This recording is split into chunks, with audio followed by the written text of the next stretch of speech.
A Japanese handheld radio manufacturer has distanced itself from walkie-talkies bearing its logo that exploded in Lebanon, saying it discontinued production of the devices a decade ago.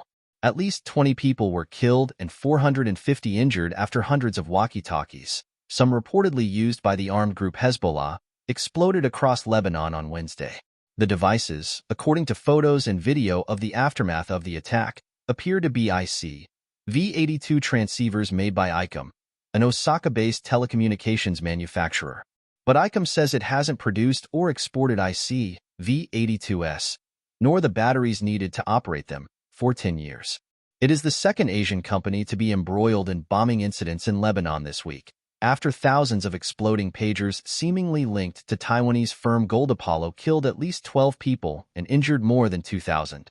Gold Apollo's founder Su Qinghuang flatly denied his company had anything to do with the attacks, saying he licensed his trademark to a company in Hungary called BAC Consulting, whom the BBC has been unable to contact.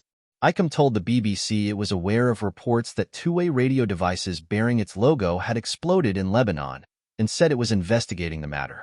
The IC-V82 is a handheld radio that was produced and exported, including to the Middle East, from 2004 to October 2014. It was discontinued about 10 years ago, and since then, it has not been shipped from our company, ICOM said in a statement. The production of the batteries needed to operate the main unit has also been discontinued, and a hologram seal to distinguish counterfeit products was not attached, so it is not possible to confirm whether the product shipped from our company. ICOM further added that all its radios are manufactured at the same factory in Japan, and that it only sells products for overseas markets via authorized distributors. Earlier, a sales executive at the U.S. subsidiary of ICOM told the Associated Press news agency that the exploded radio devices in Lebanon appeared to be knockoff products that were not made by the company, adding that it was easy to find counterfeit versions online. The device is favored by amateur radio operators and for use in social or emergency communications, including by people tracking tornadoes or hurricanes, he said. It took the BBC a matter of seconds to find ICOM IC-V82s listed for sale in online marketplaces. It is unclear at which point in the supply chain these devices were compromised and how. It is also unclear if some of them were merely old ICOM IC-V82s or counterfeits as Mr. Novak claimed. Lebanon's Annahar newspaper on Wednesday said the ICOM walkie-talkies were old handsets. Reports suggest the walkie-talkies that exploded were purchased by Hezbollah 5 months ago, according to a security source speaking to Reuters news agency.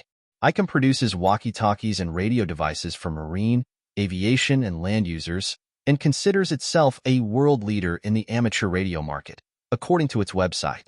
Asia is considered a global hub for telecoms and electronics, with countries like Japan, Taiwan, and China being home to major tech producers that are often favored as a benchmark of quality.